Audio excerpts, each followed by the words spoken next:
नमः। आजकल हम लोग बहुत बड़ी गलती कर देते हैं, मंदिर जाते हो ना, भगवान को ऐसे प्रणाम कर, या प्रणाम नहीं कर रहा है, आप अपराध कर रहे हैं। शिव महापुराण की कथा कहती है कि पंचकृत्याय ते नमः, दोनों हाथों की पांचों उंगलियां जब जुड़ जाएं और दोनों हाथ आपके ऐसे जुड़ जाएं तो ऐसे प्रभु को नमस्कार करना चाहिए। परंपरा चल गई, एक हाथ में पानी का लोटा और एक हाथ से जैसे मच्छर भगा रहे हो, काय का प्रणाम,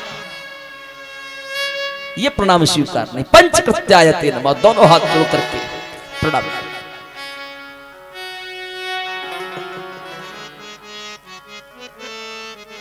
कैसे करें? बोले आत्मा ने, बोले मनुष्य करो आत्मा से। बोले फिर, बोले ब्रह्मणे तुभ्य, बोले जिस शिवालय में ब्राह्मण पुजारी है भगवान को प्रणाम करने के पश्चात उस ब्राह्मण पुजारी को भी प्रणाम। मैं नहीं कह रहा हूं, शिव पुराण की कथा कह रही है। तुम यदि शिवालय में शिव की पूजा करने के लिए गए और शिव की पूजा करके मन में सोचो कि पुजारी जी बैठे, वहां पर जाना पड़ेगा, 10 का चढ़ाना पड़ेगा, काय पूजा हुआ, चुपचाप निकल लो, पूजा अधूरी है। भले ही दक्षिणा चढ़ाओ या मत चढ़ाओ, यदि पुजारी बैठा है तो उसको नमन करके जरूर आओ। आजकल तो लोग दक्षिणा के चक्कर में पुजारी के पास ही नहीं जाते। कई लोग तो रूमाल से ऐसा चेहरा और ढक लेते हैं, देखने वाले पुजारी अभी बुलाएंगे, 10 का जाना पड़ेगा। बड़ी विडंबना है।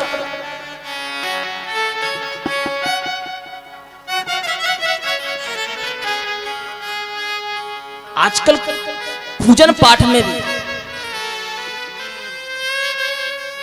बड़ी विचित्र घटनाएं होने लगी। यदि ससुराल में साले साहब की शादी होगी ना तो जीजा जी स्वयं बाजार करने के लिए जाएंगे अपनी श्रीमती जी को लेकर। बोले साले साहब की शादी है ना, जितना चाहे उतने महंगे कपड़े खरीद लो। श्रीमती जी कहेंगे 3-4 हजार रुपये कपड़े। अरे ऐसे कैसे, एक भी तो शाला है, 10,000 तक कपड़े ले लो। साले साहब के 10,000 रुपये के कपड़े।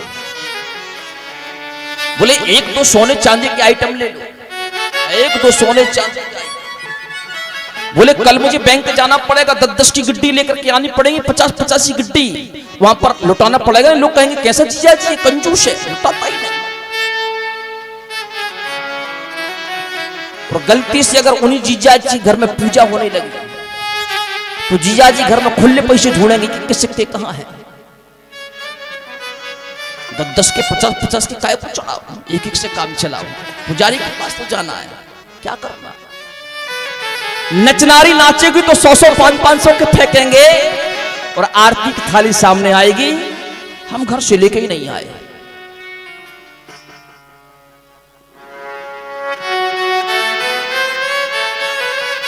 भगवान के सामने 2 अगरबत्ती लगाएंगे, हे भगवान बेटा की शादी हो जाए, हे भगवान बेटी की विवाह के 14 वर्ष हो गए, कुछ भी नहीं हुआ, एक तो दे दो। हे भगवान अगरबत्ती 2 है, हे भगवान किराए से रहते रहते बहुत साल हो गए, हम घर के मकान में कब पहुंचेंगे। हे भगवान अगरबत्ती 2 है, हे भगवान बेटा की पढ़ाई में बहुत पैसा खर्च हो रहा है, उसकी नौकरी कब लगे। 2 अगरबत्ती में सारे जमाने का खजाना भगवान से मांग लिया।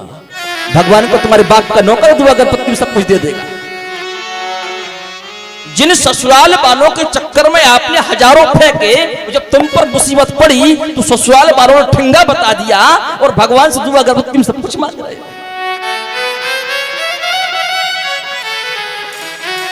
जब दुनिया सौदा करना जानती है तो मेरा ठाकुर भी सौदा करना जानता है।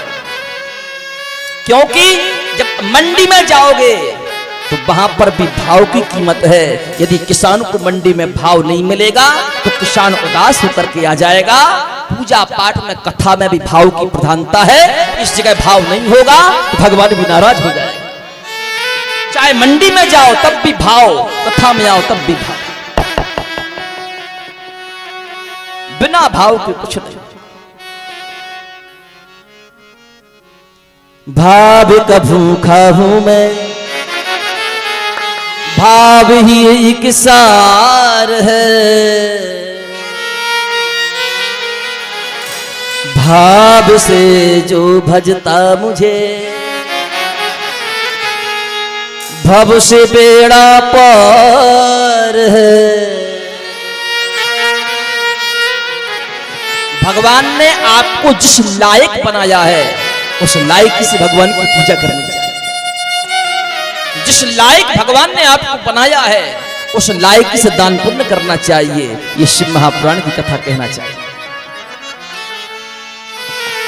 यदि भगवान ने आपको करोड़पति बनाया है तो आप राज से पूजा करें, ठाट बाट से पूजा करें। और यदि भगवान ने आपको कुछ भी नहीं दिया तो फिर उन लोगों के लिए ये बनाया है कि पत्रम पुष्पम फलम तोयम यो में भक्त्या प्रयच्छति।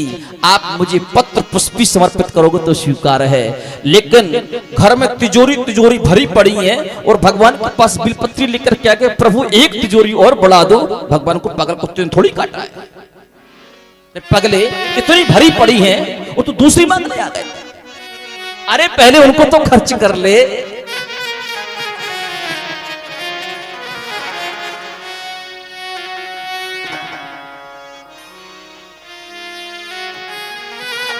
जैसा कमाओगे धन वैसा होगा मन। अब ईमानदारी से कमाओगे धन तो खर्च भी ईमानदारी से होगा। अब बेईमानी से कमाया हुआ धन होगा तो कहां तक खर्च होगा। उसको तो पुलिस वाले भी ले जाएंगे, उसको तो वकील लोग भी ले जाएंगे, उसको तो डॉक्टर लोग भी ले जाएंगे। कोई काम में आने वाला नहीं, कोई नहीं ले जाएगा तो बेटा हार किया जाएगा, उसको तो बर्बाद हो। अगर बेटा भी अच्छा है तो चोर डाका डाल देंगे, पूरा का पूरा उठा के ले जाएंगे। गलती से सीसीटीवी कैमरा लगे हुए चोर नहीं भी आ पाया तो अपने आप आग लग जाएगी, सब जल कर राख हो जाएगा। कई घटनाएं सुनी होंगी कि उनकी 14 मंजिल बिल्डिंग में आग लग गई, सब कुछ जल कर राख हो गया।